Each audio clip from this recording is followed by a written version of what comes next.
Alhamdulillah nahmaduhu wa nasta'inuhu wa nastaghfiruh wa na'udzu billahi min syururi anfusina wa min sayyiati a'malina may yahdihillahu fahuwal muhtadi wa may yudlil fala hadiyalah. Asyhadu an la ilaha illallah wahdahu la syarikalah wa asyhadu anna Muhammadan abduhu wa rasuluhu alladzi la nabiyya ba'da amma ba'du. Maqalallahu ta'ala fil Qur'anil Karim, a'udzu billahi minasyaitonir rajim. Ya ayyuhalladzina amanu kutiba alaikumusiyam kama kutiba alal ladzina min qablikum la'alakum tattaqun. Para iwatul iman yang saya hormati, pertama-tama kita panjatkan puji dan syukur pada Allah Subhanahu wa Ta'ala bahwasanya pada hari ini kita masih diberi waktu umur oleh Allah Subhanahu wa Ta'ala dan diberikan kesehatan sehingga kita insya Allah bisa bertemu kembali pada bulan Ramadan yang penuh berkah, yaitu pada bulan Ramadan tahun 1442 Hijriah. Iwatul iman yang saya banggakan dan saya hormati, seperti yang saya utarakan pada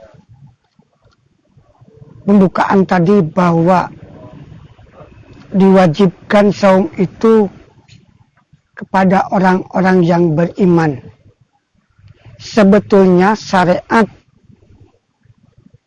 saum itu adalah berlaku pada umat sebelum atau seumat yang terdahulu, sebagaimana dinyatakan dalam Quran surat Al-Baqarah ayat 183, kama kutiba alal ladzina min qablikum, sebagaimana telah diwajibkan kepada orang-orang sebelum kamu, yaitu umat nabi-nabi sebelum Nabi Muhammad. Untuk umat Nabi Muhammad baru diwajibkan pada bulan Ramadan pada tahun Hijriah. Ramadan itu secara bahasa artinya panas. Jadi nama Ramadan diwajibkan pada umat Nabi Muhammad sebelum atau kedua Hijriah, tahun kedua Hijriah. Ramadan itu secara bahasa artinya panas, jadi nama bulan Ramadan sudah ada sebelum disyariatkannya saum.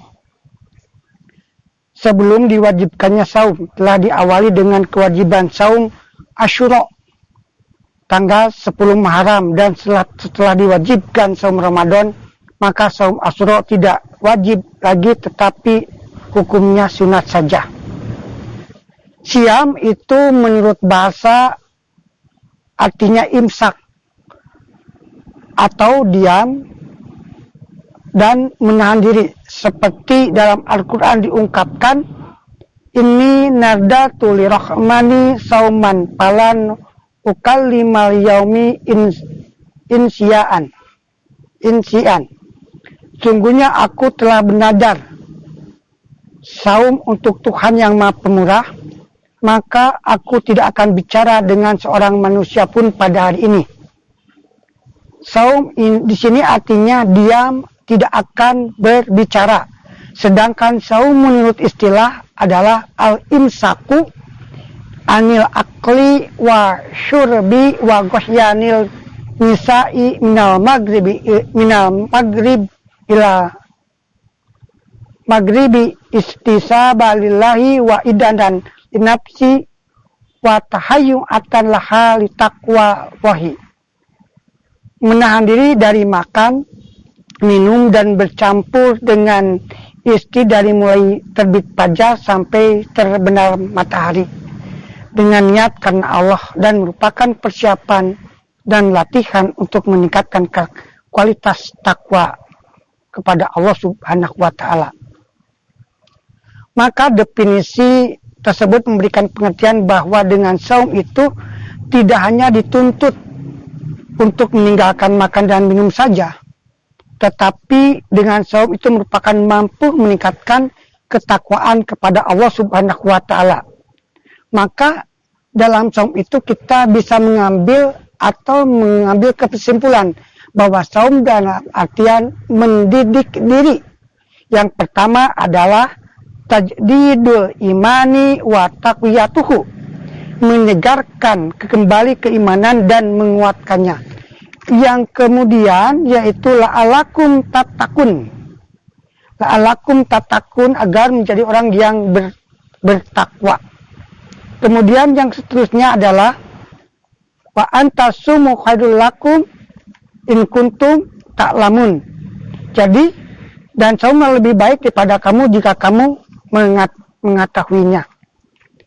Dan yang seterusnya yaitu kembali tadi la'alakum tatakun atau tajidul imani wa taqwiyatuhu, menyegarkan kembali keimanan dan menguatkannya.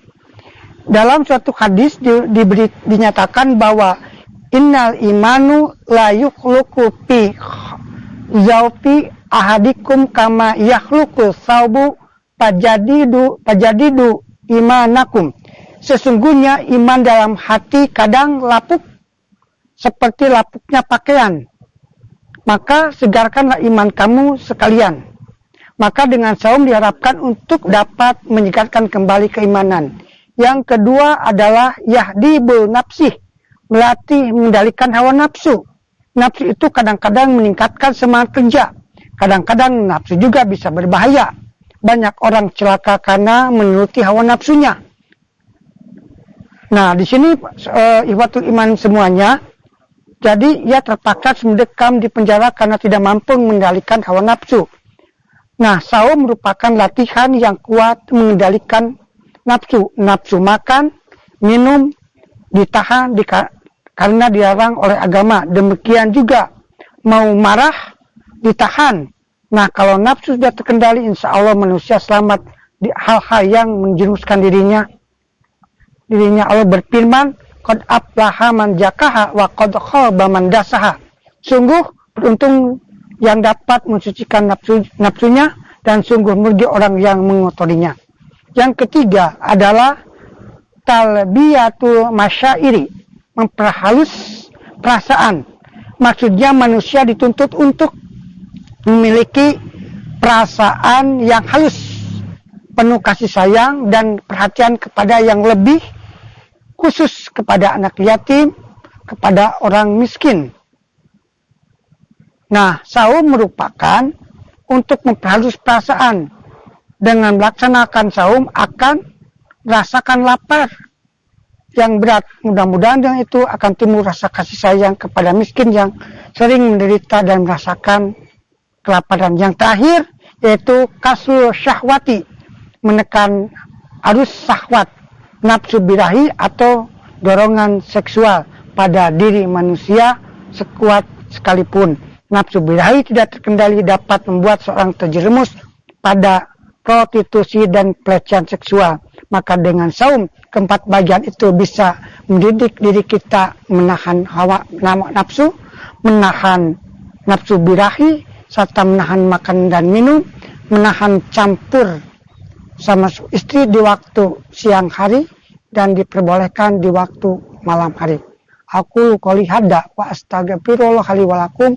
Rabbana atina fid dunya hasanah wa fil akhirati hasanah wa qina adzabannar. Wassalamualaikum warahmatullahi wabarakatuh.